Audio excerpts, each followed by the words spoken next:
All right. So wonderful that you all would join us and really, really excited to be able to do this together. So we're having our joint sessions this morning before lunch. So welcome to everybody from the academic side, all of our practitioner and company member companies, all of our fellows from both sides of the aisle. Just really, really great to have you all here and super great if you joined us for dinner last night. It was really fun. There'll be some more of that socializing, and I hope everybody gets to meet everyone and attends whatever sessions you want. So let me get started here. We're talking about foresight. So last night we talked about history, and history is history. And we also know that while history is interesting, it may not really predict the future, but we're going to try and figure out how to see that. And this next 2 days is really about trying to prepare ourselves so that we can do better at preparing our companies and our businesses and personally for what might come to us. So I'll just remind you, we are sharing this on Zoom with people that have dialed in. We have about the same number of people registered remotely as we have people here physically. And for whatever reason, that hasn't changed back since the pandemic, and it may continue for forever. So welcome to everyone that is here virtually. I'll remind you that you are joining us at Penn State, which is where we were founded 41, rounding error, years ago. We are the only institute that is dedicated to B2B marketing research and dissemination of that research information to our practitioners. We are a community of practitioners, as I mentioned. So we have ISBM practice fellows and member companies, as well as academics that we have named distinguished research fellows. We have a few more of those that we're going to be naming today, and academic researchers. And together we advance the science of B2B marketing and share that. We have, again, this collection of research fellows. I won't go into detail, but we've gathered them all in their pictures here, and our practice fellows and our special partners here, and our staff. So you're looking at me, and Rand is in the audience, and we support the community of companies. And then Stefan and Andrew, you saw this morning, are on the academic side, and Lori, as we learned last night, does actually everything, right? Our member companies are here. So these are our logos for the member companies, some of which are not here physically, but are dialed in. So we welcome all of them and all of you folks. And we have 3 new member companies since our last meeting last year: Sensient, Godfrey, and Swagelock. And we highly recommend that you visit with them if you haven't met them, all of you. All right, so I'm just going to remind you that Ralph initiated this in some decade, many before mine. And so we followed this practice. So once you move into marketing from wherever you are, you're going to be invited to your 3-friend minimum. I love that. I don't know how I did that. Maybe that's part of this deck. I don't know. So in the 3-friend minimum, that is that your job 1 is to make 3 new friends while you're here. If you come all this way, there will be 3 people, as we learned last night, who will become good friends with you, at least 3. So keep going. All right, so just a quick run through the agenda. I'm not going to go through the whole thing. I'm just going to talk about the first couple. So when I finish talking, Andrew is going to introduce Fari, and we're going to have a great presentation in this kickoff looking at what the future might be. And then we'll take a small break. And when we come back, we'll have 3 panelists, academic panelists, who are going to discuss what we just talked about and take questions from the audience as we all try to understand what those things might be that we're seeing in the future, or anything else we decide to talk about. Then we'll have lunch. During lunch, there'll be some presentations again. And then after the, I'm forgetting one. Okay. I have 2 lunches in here. That's really interesting. So I don't know what happened there. Just ignore the rest of it. We'll fix that later. Okay. Day 2. Obviously, I was making that late last night. Day 2, we'll kick off with JT Mudge again in a joint session, and then take a break, and then we'll split again. While you're seeing in Zoom this agenda, this is the agenda that we're actually going to project that you'll be able to see on Zoom. But those of you that are here in the audience, you can feel free to attend any of the sessions. There's a printed agenda that includes all of the academic presentations that are running concurrently with any of the ones that are for the business side. So feel free to go between them. We hope you will. Okay. And then I'll remind you that at the end of Thursday, there is the Marketing Excellence Roundtable.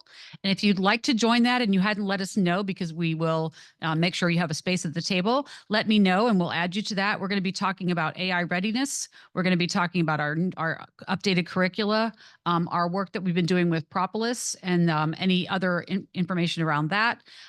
Discussions around foresight education based on what we've just been learning for the last 2 days. And then we'd like some feedback from you on how we're doing with our communication. Okay, so logistically, probably should have done this very first, right? So safety first, she says, after last night, safety first. So should there be an alarm? Yeah, right. Follow the exit signs out and outward into the courtyards and just exit the building completely. We're on the first floor. That shouldn't be too difficult for you, but just make sure that we exit. Logistically, so back in the room, if you came to us from the registration room, there was coffee and snacks and things in there. There will always be something for you there. So in the breaks, feel free to do that. The restrooms were right off that same area. At lunch, we will have lunch in the same place we had dinner last night, which is in the big atrium. So join us for that. We have a bookstore that has a price that we will get some grief from our friend Joanne, free. So we would like you to go into the library, which is in that same MBA Commons where the snacks are, and shop our library and take some books back with you. We've also got these lovely bags, so we hope that you do that. Now, if you take more than 2 or 3, it's okay.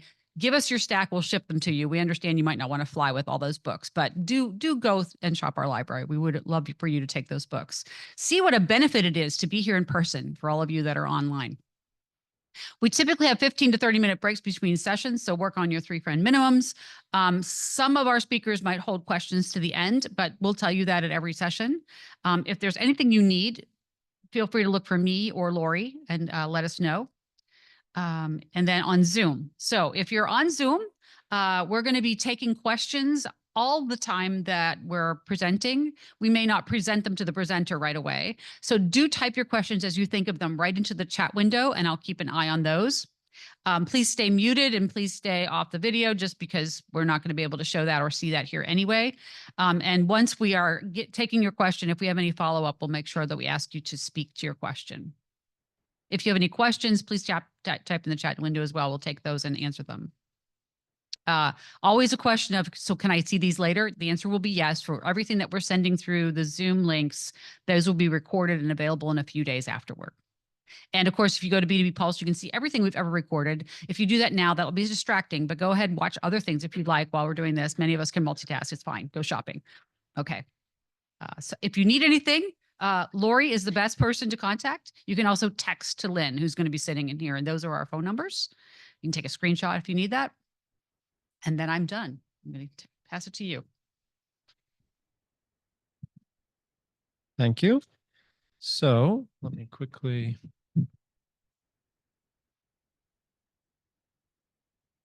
The ding was my email that I left open, so I'm getting email while you're talking. All right.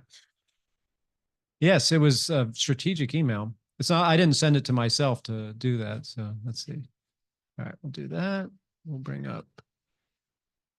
Okay. And there. All right.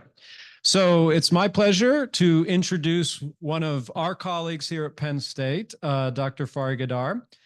Just so that I get all the information right. He's the William A. Schreier Professor of Global Management, Policies and Planning. He's the former founding director of the Center for Global Business Studies here at Penn State. And he's a senior advisor and distinguished scholar at the Center for Strategic and International Studies. So Fari's had a very extensive career, both academics and pre-academic. He consults for lots of firms. He's written several books. He's an eminent scholar in the field of thinking about the future. So I'm not going to waste time standing up here. I'm going to go ahead and bring up Fari to tell you all about what he sees into the future. So Fari, please. Thank you so much. Great, thank you. Am I on? Can you hear me? Great, good morning. Thank you, Andrew, Lynn, Lori. You guys have been great to work with. Coming to ISBM is like coming home again. So I've been working with you all for years with Ralph and Gary. It's nice to see you all. What I'm going to talk about today is basically looking at the past and anticipating the future. And I tend to tell you a lot of stories. The stories that I like that really sort of engaged me when I was young was the Three Little Pigs with the with the wolf and everything. And that's kind of a international thing. I mean, that will be accepted by everybody. There are, however, stories that are different when you go around. So let me make sure I get this right. This goes forward. No. So get to the right arrow, the right arrow. Right arrow. The right side right here. This. That's left and then hit right. Okay. There we go. I got educated this morning. So there we go. The story I like is Alexander the Great. Okay.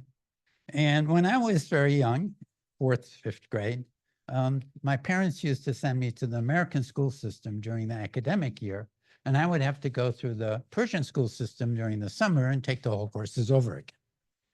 So I did that until I got to the 8th grade, then revolted and said, I don't want to do this anymore. So they said, fine, you're going to boarding school. So that was it.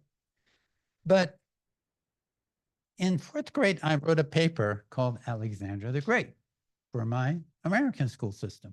Handed it, the teacher liked it, I got an A. In the summer, I was lazy. I decided I would just translate that and hand it in. Well, guess what?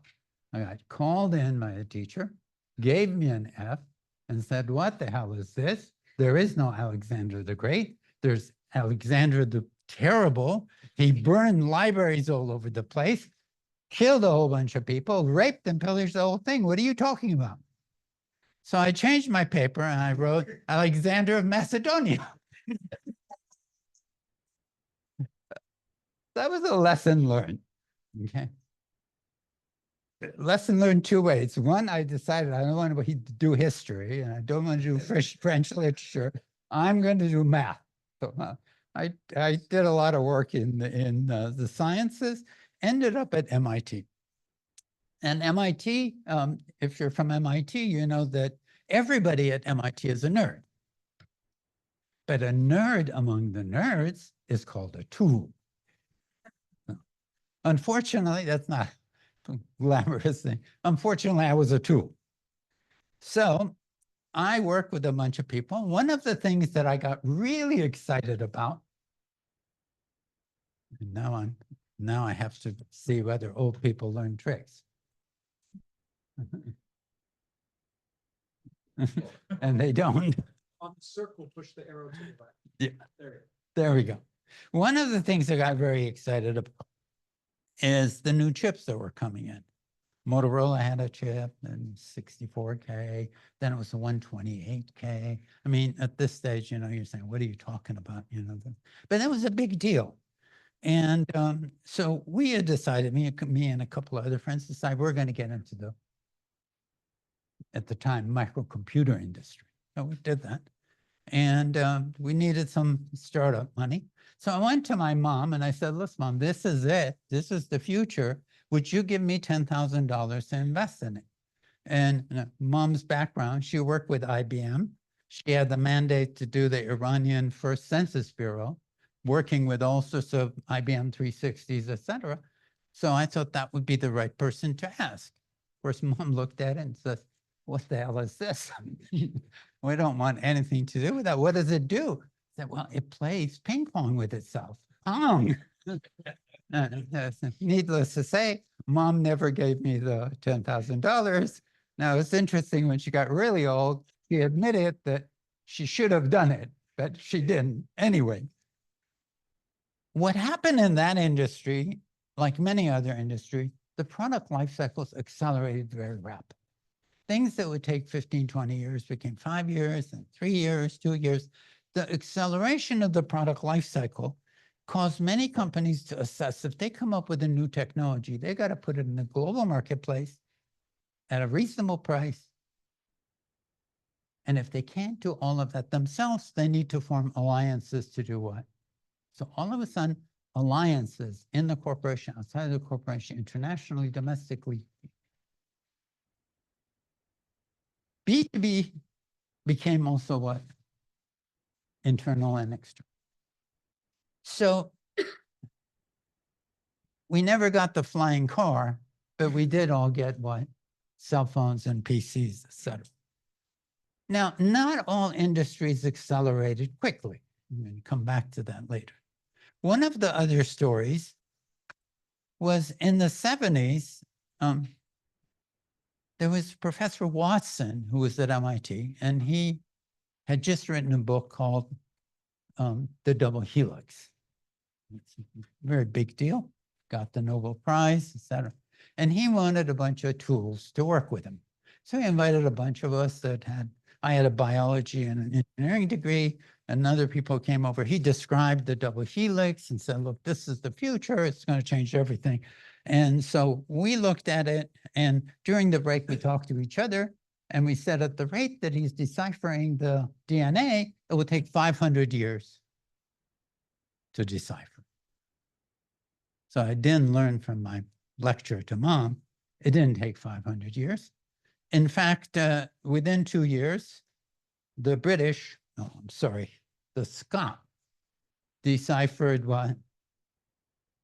Well, not deciphered, photocopied the DNA and came up with the Dolly. Remember the sheep?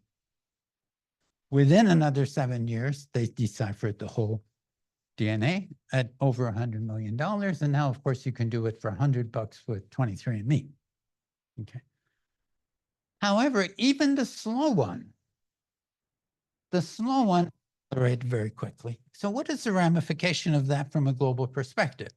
What we saw that while the technology was doing this very rapid speed of development and distribution, the economic advantages also were enormous. At the same time, the geopolitical environment opened up to have global. China opened up. Soviet Union completely collapsed. European Union was formed. And in addition to that, the national identity sort of started to get a global favor. My godson, who's Swedish, at that time was 19, 20 years old. And I asked him, where are you from? He said, I'm European. You're European? Yes. But what about Sweden? No, European first. We can work anywhere in Europe. So, okay, great. So you're European. What about these immigrants? All of the immigrants, we should let them in because, we have an open economy. That's great. So the technology is accelerating. The attitude changed, the geopolitical and the economic. With all of that, guess what happened? We all of a sudden had a whole series of strategic alliances. This is a Japanese study that came out at the time. That's why Japan is in the middle. But they did 20, 30 industries. I'm just going to share. This is a computer consortium.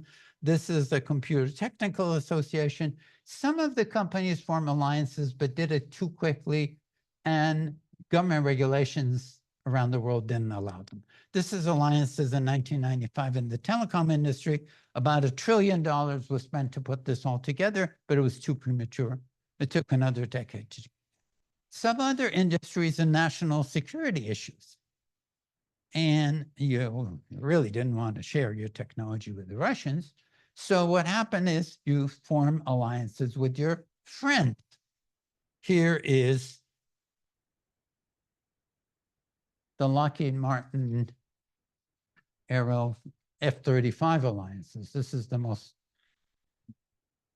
recent, the most technologically advanced fighter right now in production. This led to globalization.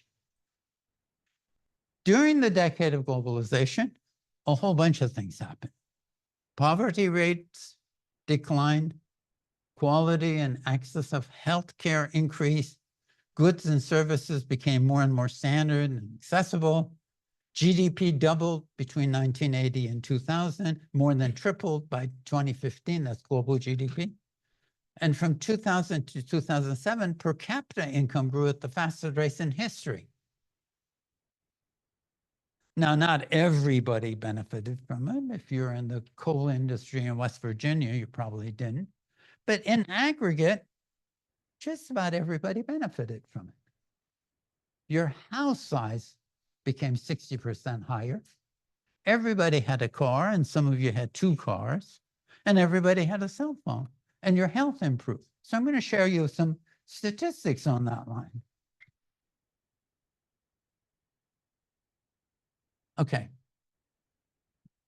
The trends that brought about all of that, at Penn State, we studied it in conjunction with CSIS and later on with A.T. Kearney. The trends, the first book came out in 1905 and looked at all the trends that are bringing about globalization.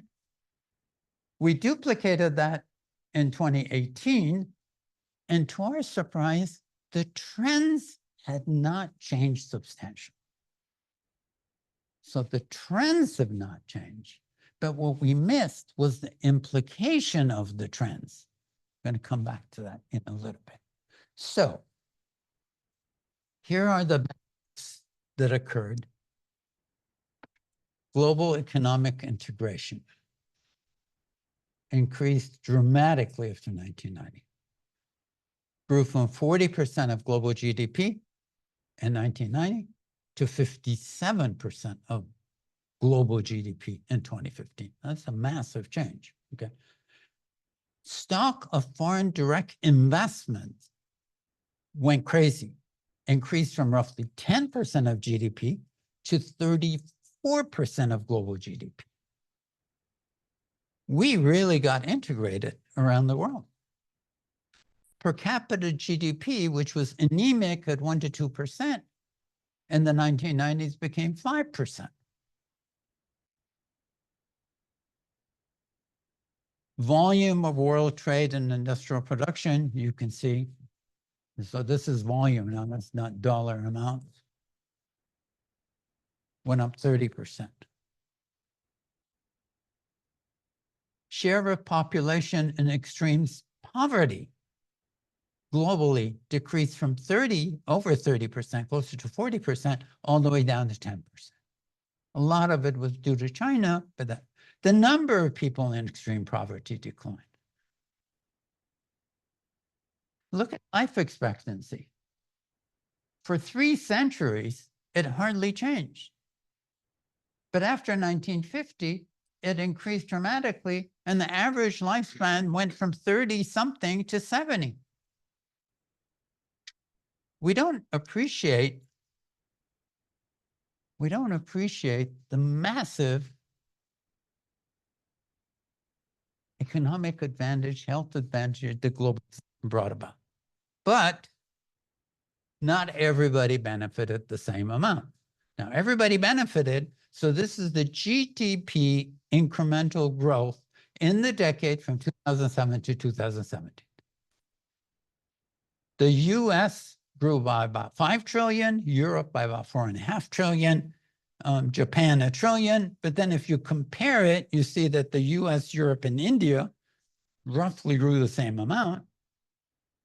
But China's incremental GDP growth was 15 trillion. 3 times the US and Europe. Well, the globalization also encouraged immigration. Immigration grew very rapidly. And in the US, 22% of entrepreneurs are immigrants, 23% of STEM workers are immigrants, 15% of nurses are immigrants, 20% of doctors are immigrants, 26% of the industry immigrants, 22% of construction is immigrants. However, in the field where you pick your fruit, and the percentage of immigrants is exceeding 70%. All of this happened while the global economy presented all sorts of advantages. Now, at the time, when we did the first book, Henry Kissinger said there's gaps between the sophistication of the dominant economic model called globalization and the traditional political thinking based on the nation state. At the time, I didn't appreciate the significance of that. What happened? New of economic power appeared. If China is growing very rapidly, China wants to have a say in what's going on. What does that mean? Well, we, after World War II, us and the Europeans and later on the Japanese, developed a global economic ecosystem. World trade, World Bank for Development investments, IFC for private sector investment, International Monetary Fund for what? Currencies, regional banks, Asian Development Bank, African Development Bank, Inter-American Development Bank, et cetera. The private sector industries, all of this was established, and they had the rules of their rules of game. Who dictated the rules? Well, the people who set it up. Who set it up? The US, Europe, Japan. Okay. To enforce all of this, we also set up what? Fund transfer mechanisms. In other words, if you want to send money from here to France, you just don't get on the phone and send it to France. You go to your bank. Your bank goes to Citibank. Citibank has an account with SWIFT. The SWIFT messaging system tells Bank Agricole that this money exists. Bank Agricole tells your bank in Nice that yes, this is it, and then the transfer occurs. And most of it is in what? Dollars. Even if it's a transaction, the bank does the transaction, the funds. So that bottleneck, SWIFT, is controlled by what? The West, primarily by the US. So this is wonderful if you want to put a sanction on somebody. You don't have to worry about the ships not being able to take the oil back and forth or the computer not being shipped back and forth. All you got to do is say you can't get paid. Well, if I can't get paid, I'm not going to sell it. It's a very effective tool. Now, these tools are wonderful when everybody is in agreement, but if somebody comes up without an agreement, what happens? Then they're going to say, well, I want to have a say in the way things are what? Being. First one came with the free trade WTO. What are the rules of the WTO? What are the rules of SWIFT money transfer?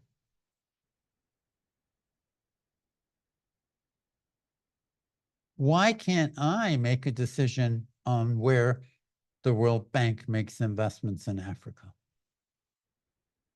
At the same time, geopolitical uncertainties also grew. Some of these sanctions, problems, et cetera, brought about wars. Some of these regionalizations brought about conflict, Russia, Israel and Gaza, et cetera. High immigration met with rapid nationalism.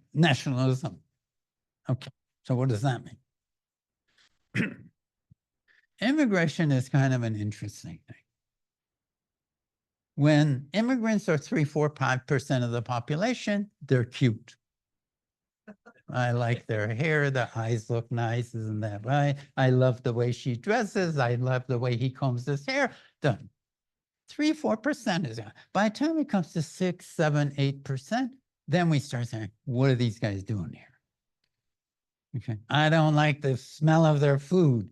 And why are they talking in that strange language? By 9, 10, they're taking my business. By 13%, what the hell are they doing here? We should kick them out. At 13%, which is what we are today, we're going to build a wall and we're going to kick them out. Not unique to what? US. Same thing applies in Europe. The Japanese even are more restrictive because it's very difficult to swim to Japan, so they can manage it a lot easier. Okay. So immigration became a problem. So now we got the national identity being questioned. My Swedish godson now is Swedish. He is not European. He understands European, but he is Swedish. And about people coming in, well, I don't know. What do they look like? The net result of this is globalization started to look what regional alliances. Now we have regional alliances. People that we feel comfortable with, companies we feel comfortable with, countries we feel comfortable dealing with. And if we don't feel comfortable, we're going to develop competing technologies. My technology is different than yours. I don't want your chip in my operation, and I don't want your battery in my car. So this has begun to happen. So the net result is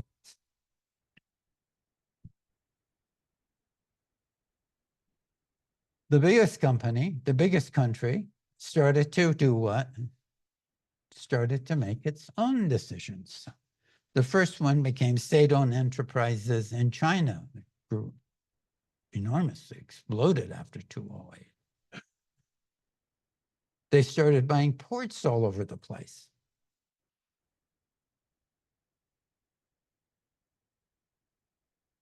Europe, despite the fact that they need to, they have to avoid the declining population and handle the aging workforce, have to immigrate have to allow immigrants in for 2 to 3 times the rate that they've done today. If they don't, there's going to be labor shortages all over. Okay. But at the same time, 50 countries in the world have immigrants comprise more than 15% of the population. Remember, 13% is a problem. You got 50 countries with what? 15%. So you can see the backlash is not a US or a British, et cetera. So you start seeing the breakup of these structures that were developed.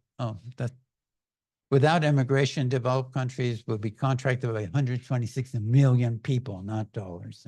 Sorry, mistake here. Okay. So what's the solution? If you are reluctant to let immigrants in and you are not having kids, well, then you have to work until you're 75. Well, the Japanese may agree to 72, but the French riot going from 62 to 65. We don't want to work until we're late. We want to retire early. And my retirement amount can't go down. It's got to keep up with inflation. But my women don't want to have kids. Why not? Well, that's a lot of work, right? Having kids is a lot of work.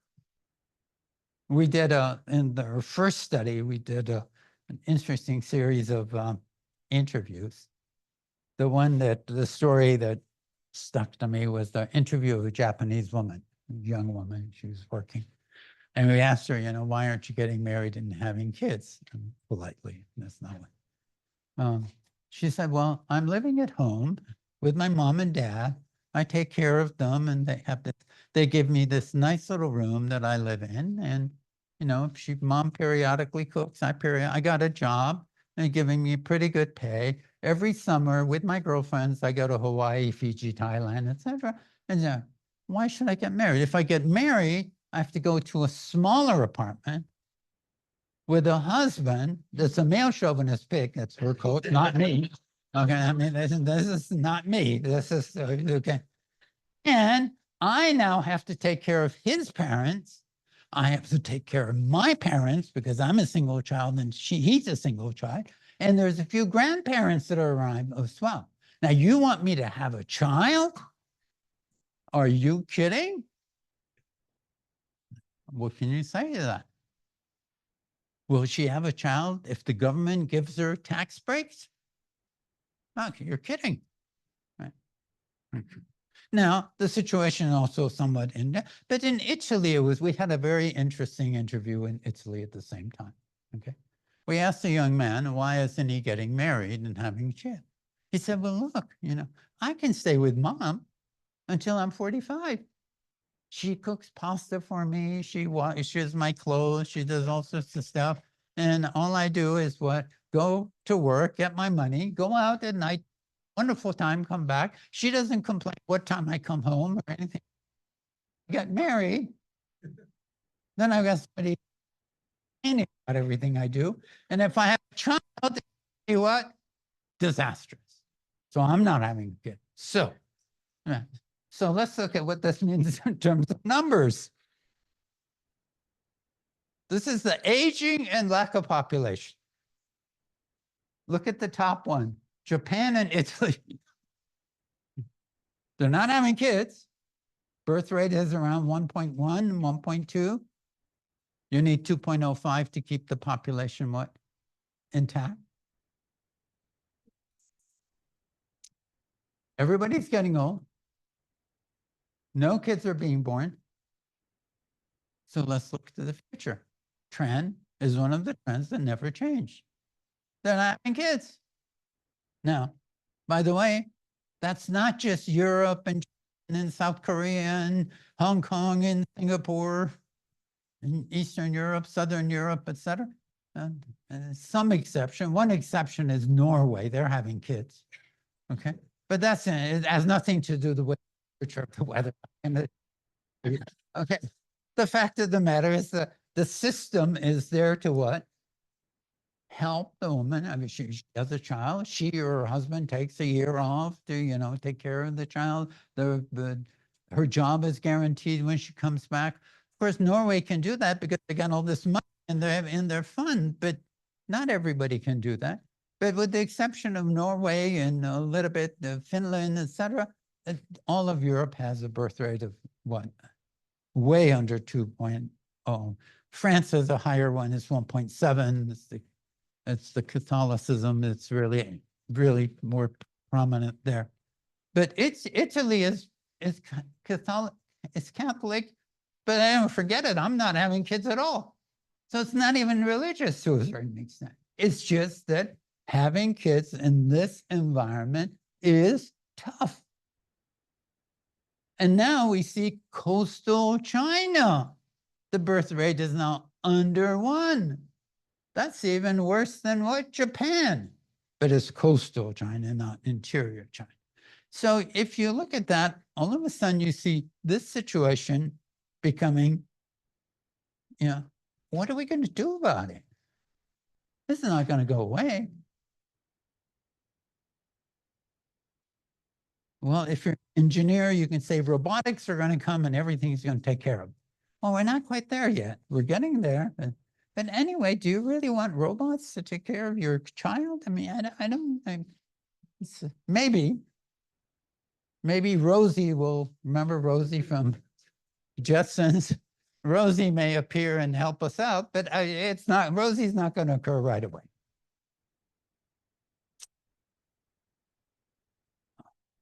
So robotics won't help. By the way, an interesting thing in our surveys of Japan, the Japanese feel more comfortable talking to robots than talking to people. So this interesting statistic, an interesting series of interviews. If that's the case, robotics are probably going to be much more successful there. And if you walk into one of their major stores, you have a robot saying, hello, how are you? This, that, and other. But maybe robots will be much more successful there. But it's going to take a while. Now I'm going to contradict myself at the end of the presentation, but for now, I'm going to say robotics is an option, but a very limited option. Working late is not acceptable. Having kids is not acceptable. Who's going to take care of grandma? Who's going to take care of, forget grandma, who's going to take care of me? I'm getting old, right? I love my kids. They're not going to take care of me. One's in Australia, one's in California, one's in New York. They see me once or twice a year. So that's not going to happen. Should I get a young girlfriend? Will she take care of me? Maybe. Depends on how nice I am. Okay. Yeah, we are laughing. We are laughing, but this is a major issue. Who's going to take care of the old? Now, in Japan, another very interesting happened that they came up with a scheme so that when you approach retirement, since you're not going to let immigrants in, you're going to invest in Philippines and Thailand in retirement communities, educate everybody to speak Japanese, and when grandma becomes 65, you ship her to what? Thailand. I don't think that's going to hold true in the US. Although a lot of us are packing up and going to Mexico and having people in Mexico take care of us, but I don't think that's going to work very much.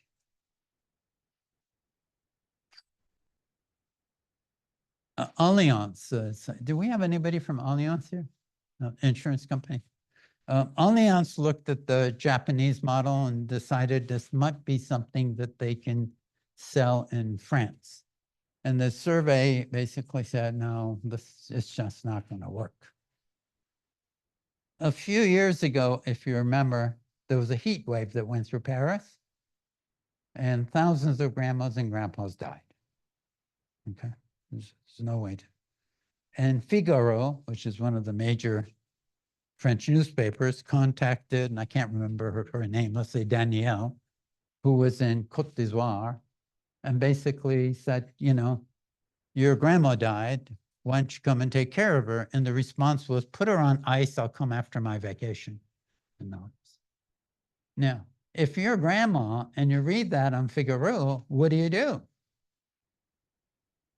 Allianz opened up a place in Morocco, training people to speak Parisian French so they can take care of a group of French older people who want to retire there. But I don't think that's going to be, I mean, that's an interesting story, but that's not going to solve the problem.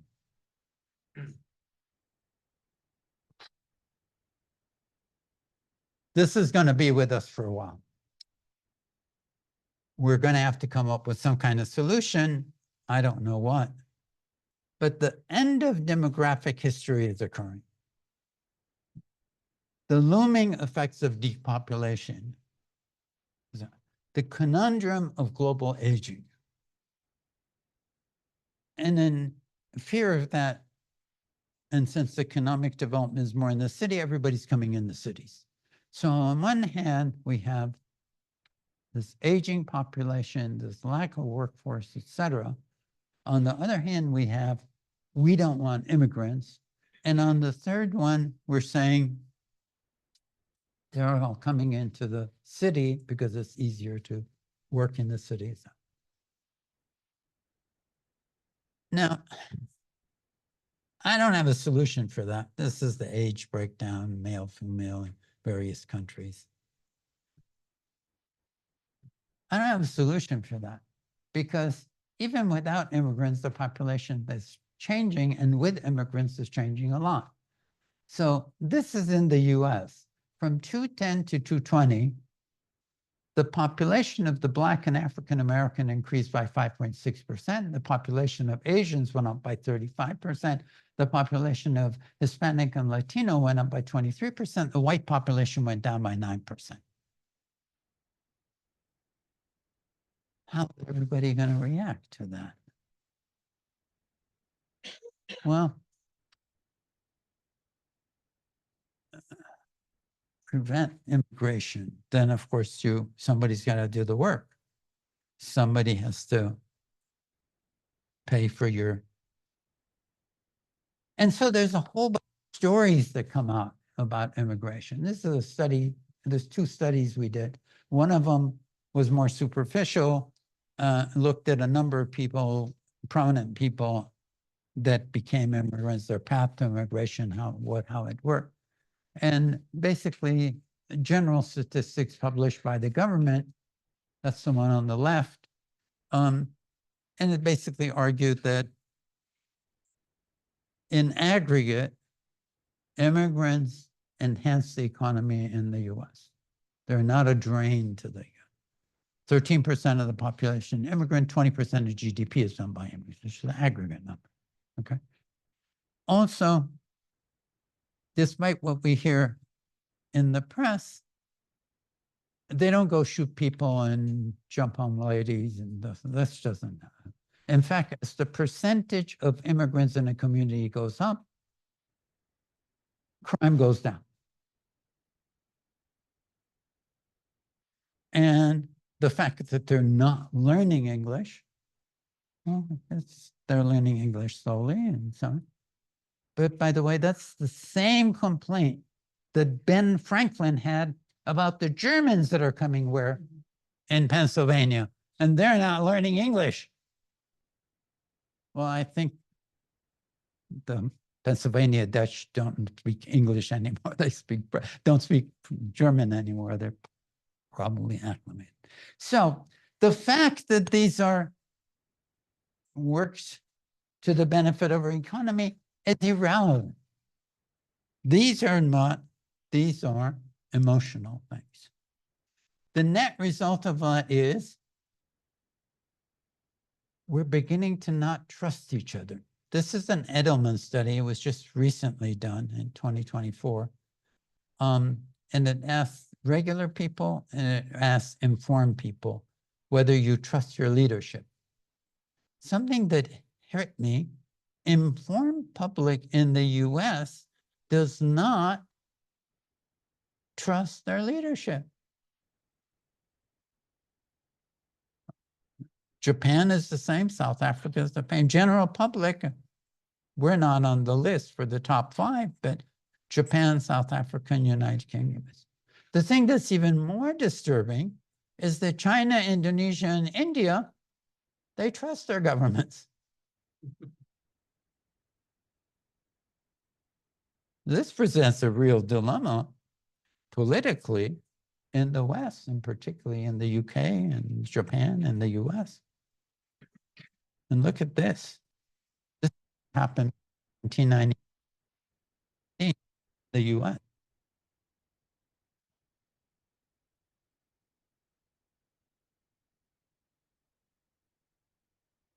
All of them came hand in hand and polarized. Wow. Will regionalization solve these problems? Oh. Less dependent on countries we don't trust. Hopefully manage the people of them left behind. Don't, forego the productivity of globalization. Limit immigration. Well, any of these solve the issues that we have.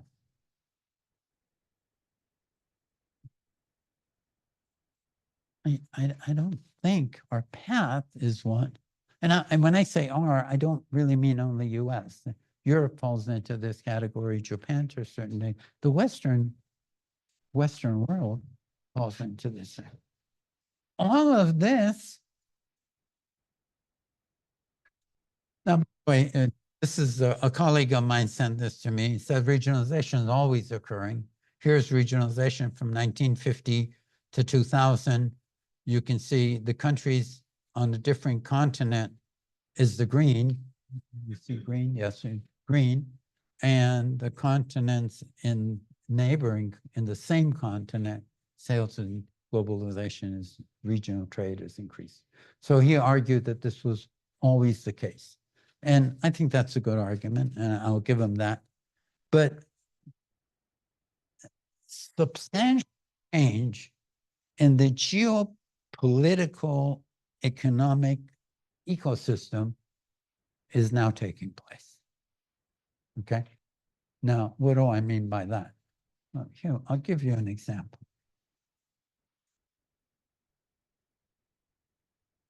Here's the bilateral currency agreement You say, well, what's this? Who cares? This, in essence, says that I'm going to sell to you and I'm going to buy from you, and we're not going to do it through dollars. We're going to do it through a clearing mechanism between ourselves. So forget dollars. South Korea renewed Malaysia. China, the European Central Bank renewed currency swaps for 3 years. China renewed it with Singapore. Turkey and Qatar expanded their currency swap to 5 billion. What does this all mean?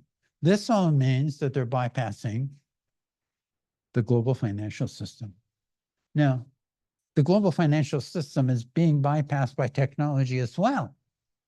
The cryptocurrencies, but cryptocurrency requires an assumption or a belief that the currency is going to be good forever, and it may very well be. But these are currencies that are in circulation right now, and they're just bypassing the dollar. This, of course, makes sanctions much more difficult to implement. Okay? It also has a major risk of deglobalization of the dollar. Do you need the dollar as a reserve? Now, these have not happened yet, but you're asking me what's going to happen in the future. This is pretty clear that this is going to happen. Emerging regional alliances are happening. Here's one. This is the China Belt and Road Initiative. This one is the Japan-India. This is the duplication by China of the of the World Bank. So this is China's Asia Development Bank that is basically investing in these countries, heavily with the One Road and Belt strategy, but also Australia, Brazil, etc. And their investment pocket, the amount that they can invest, is exactly the same as the World Bank.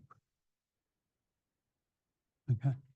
In other words, the development in these countries is going to be funded by a bank primarily controlled by what? China. Now, they brought in Japan, they brought in some of the European countries, etc. But the bulk of the vote is where? With the Chinese, as opposed to the Asian Development Bank, as opposed to the World Bank, where the president of the World Bank has to be American. Okay. And here's an organization of development, but we stated that the president of the World Bank has to be American. And the Europeans said, well, okay, but in that case, the president of the International Monetary Fund has to be European. Okay, then what about China? You can say, okay, Japan will give you something on the side, but you're not as big as us. But China is becoming real. What about India? So they're developing a structure, in fact, comparable in size to the World Bank. All of this is happening when the fourth industrial revolution is occurring. This is the World Economic Forum, says the fourth industrial revolution is what? Is on the verge of being the artificial intelligence, the robotics, bioengineering, cybersecurity.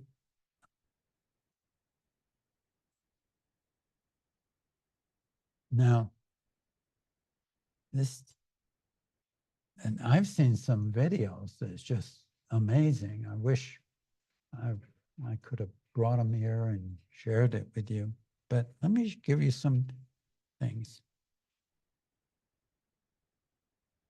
These technologies are just growing extremely rapidly and globalizing as fast as they can be. Look at this statistic. It took 20 years for 100 PCs, 100 million users use PCs. It took 4 years for 100 million people to go on Facebook. It took 2 years for 100 million people to go on what? Instagram. It took 2 months for 100 million people to use what? ChatGPT. Now, these artificial intelligence, the different types, are enormous benefit globally. And at the same time, they have the risk. But let me talk a little bit about the advantages from an academic point of view. Okay. I've written 12 books. Some of them are edited. Some of them I wrote myself. Some of them I helped my teaching assistant help me to do it, etc. As my last book before I retire, I'm going to do something on central bank digital currency. Now you're going to say, well, what is that? Well, central banks are coming up with digital currencies, to bypass the SWIFT clearing mechanism, not be dependent on dollars, but make their currency viable for anybody to use on their mobile device, etc.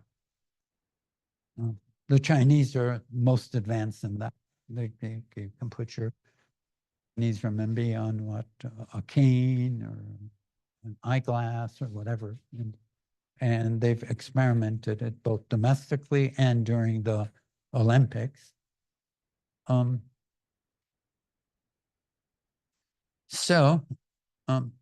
wanted to write about, I asked a group of my teaching assistants to get together, and we studied what various countries are doing.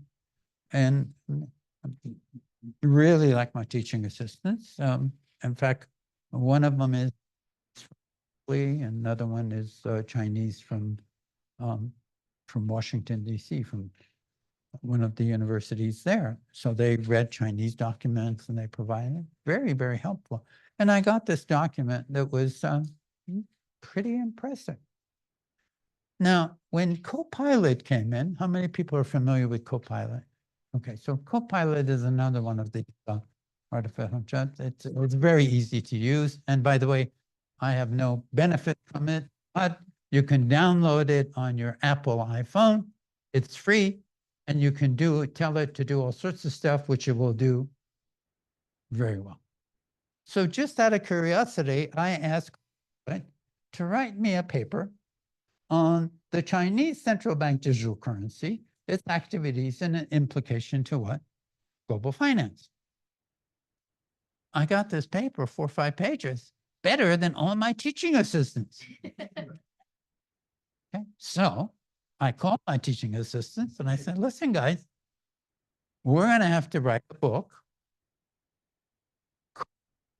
with Copilot. That's what I know. And the trick is, what kind of questions do you want to ask Copilot? So it's not that they will write, it's you don't write it, you ask appropriate questions so Copilot can do what? Now that's just from an academic. So my next book, which is going to come out before I retire, is going to be co-authored with what? Copilot and my teaching assistants. Yes, ma'am. How much of that paper was accurate? Oh, that's a very good question. I got 15 minutes. Thank you. That's a very good question. And I can tell you another story on that too. Okay. I'm friends with a bunch of MIT tools. Most of them are in San Francisco. So annually we go to San Francisco and we hang around. And each one of them talks about what they do. And so it's kind of, and I'm the boring one because I'm in academia. What do I do? And you just write books. And so they have all sorts of interesting things to do. This artificial intelligence came up last year. Copilot was not out, but there was another one that came out, the Gemini or something like that came out. And I was not familiar with it. And they said, well, this is really great. And I said, well, what are we going to do? They said, well, we're going to ask Gemini. I think it was called Gemini. I may be mistaken. Gemini is going to write a poem on the classical Persian dish and how good it is And do you like it? So I said, oh, come on. He said, so we got a poem, 2-page poem, beautifully written in English. Okay. It tells you how you make this Persian dish or misepsi and, you know, and how it tastes, this, that, and other. So I looked at it. Sounds fantastic. So I showed it to my sister, who's a better cook than I am.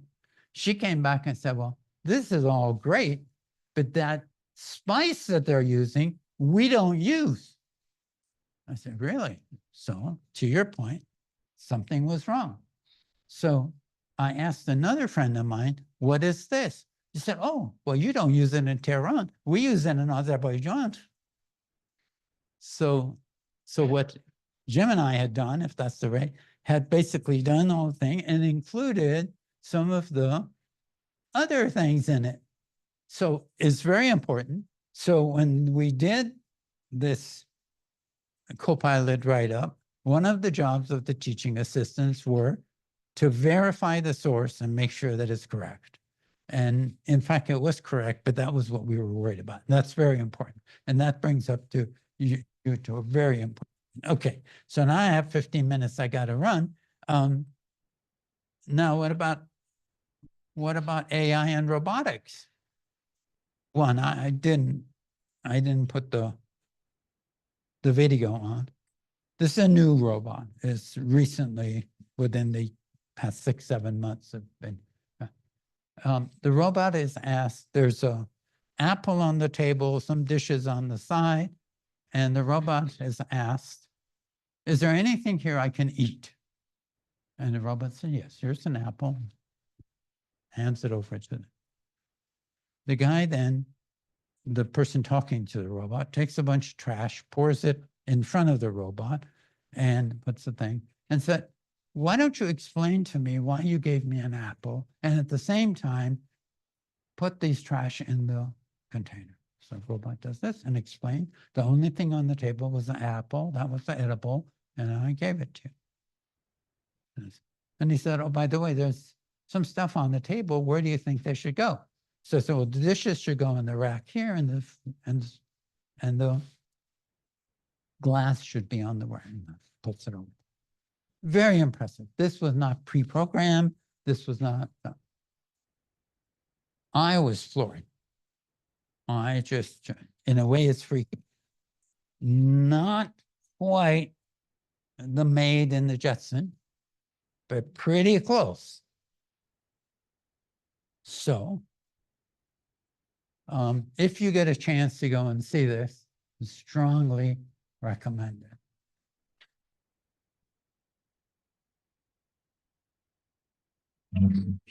Oh, sorry. That's okay. I'm going to push this and let them see it. Okay. Yeah. Yeah. I thought we didn't have time, so that's why. Okay. You can just leave it like that. This will take a couple of minutes. It's fun. What do you see right now? I see a red apple on a plate in the center of the table, a drying rack with cups and a plate, and you standing nearby with your hand on the table. Great, can I have something to eat? Sure thing.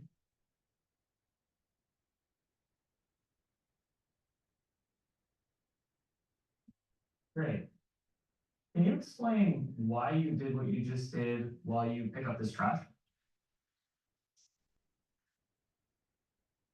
On it. So I gave you the apple because it's the only edible item I could provide you with from the table.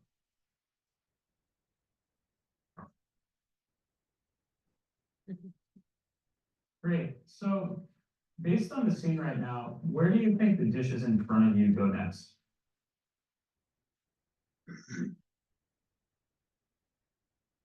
The dishes on the table, like that plate and cup, are likely to go into the drying rack next. Great. Can you put them there? Oops.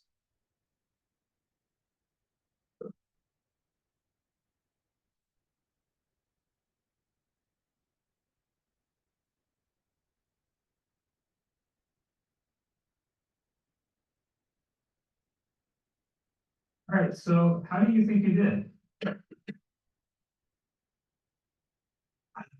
I think I did pretty well. The apple found its new owner, the trash is gone, and the tableware is right where it belongs. I agree. Thanks, Figure One. My older daughter objected to the end. She said, you asked him to do things and you, how you did, and you didn't say you did a great job. Then you can't have a robot do what you ask him to and not what. I didn't get that. But a 28-year-old got that. How are we going to react with these robots? Now, I'm running out of time, so I'm going to quickly go. The biotechnology area, which thought never would happen, we can now cut pieces of the DNA, remove it, put it back in, CRISPR. We can look at how proteins have been folded by AlphaFold.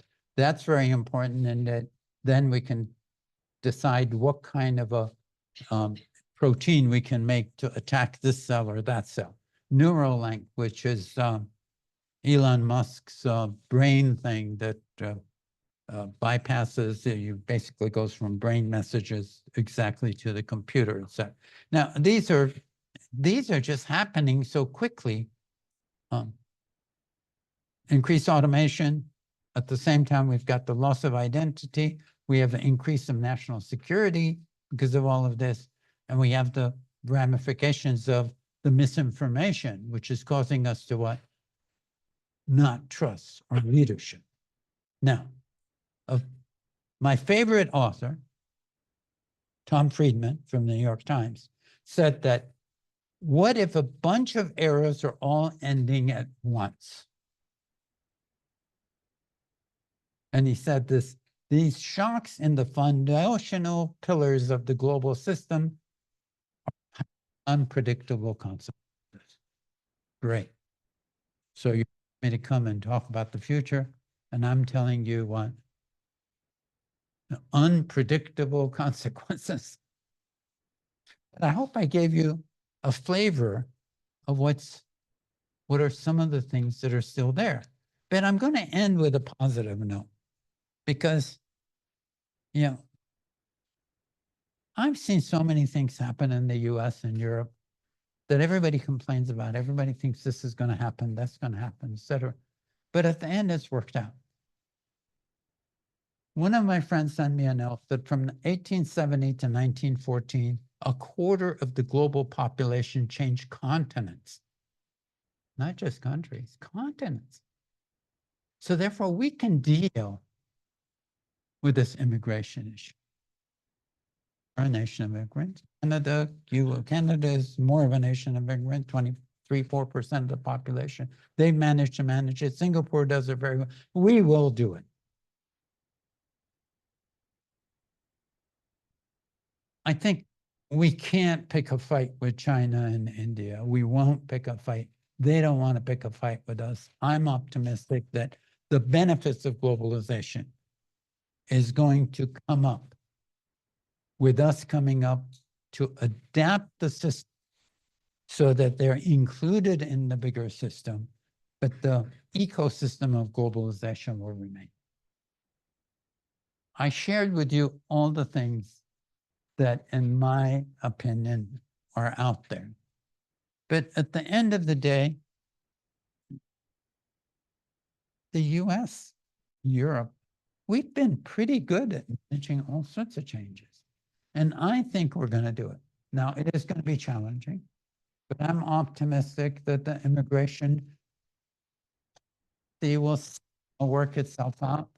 I'm confident that global economic environment will be such globalization once and will be in the 2015 come much. And on that note, Andrew, I've run out of time. Thank you so much. I'll be back on.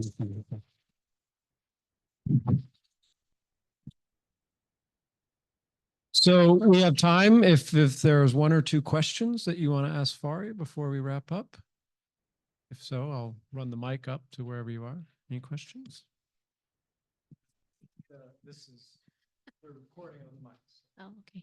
So what's the answer to who's going to taking care of the old people in America? Old people? The Robert? That's a personal, personal question. I think that we're going to see some very nice retirement communities. And your selection of the retirement community better be done when you're still alive and you can go check it out. I think the family structure, while separated, is not as separated as the way I described it. When push comes to shove, we do come together, but I would not recommend 100% relying. Okay. But it's not just the US thing. I mean, it's Chinese is the same thing. Singapore is the same thing. Middle East is the same thing. It used to be when I was young, we go to grandma's house and like 3 or 4 generations of all sorts of people there hanging around there. That doesn't happen anymore. Okay. And when it doesn't happen anymore, you have to find out as a person, how do you want it to be replaced? You have to replace it with friends and colleagues that you feel comfortable with, that you hang out with, et cetera. That's your responsibility. And sometimes it's difficult to make good friends when you're 70 or 75 or 77 or 82, but you're going to have to try. And you should cherish the friends you had from before. And that's what I'm doing, going back to the nerds of the 1960s and 70s. They've been receptive. We get together and so we've got sort of subgroups that we hang around with, and we take care of each other a little bit. That's not what you want to hear, but that's the reality of where we think things stand. One more question. Yes, sir. Dr. Ghadar, thank you so much for that talk. Yes, Maybe looking back over your career, what maybe surprised you the most? I'm sorry, What has surprised you the most of what's developed over the year? From a technological point of view, you know, I realized everything was moving very rapidly. I just can't believe how quickly it's going, and particularly the AI and the robotics. It's just going really fast. That's what surprised me. And I consider myself to be knowledgeable about it. And the speed that it's occurring is just what? Unbelievable. Another thing surprised me very much is the lack of government reaction to all of this stuff. And it's not just, I mean, I'm not picking on Republicans or Democrats or that. Yeah, around the world, I mean, look at the British. They're in a mess. The French, I mean, Macron is going to probably have trouble with Le Pen. I mean, and then of course they say the autocrats of the world are in charge. Gee, I don't want Putin and Xi to be in charge. I mean, it's crazy. That's another thing that surprised me. Surprised me of the lack of response by government and the speed by which technology is going. And hopefully one will resolve the other. I don't know. But that's personally me. Yeah. Great. Thank you. All right. Thank you very much.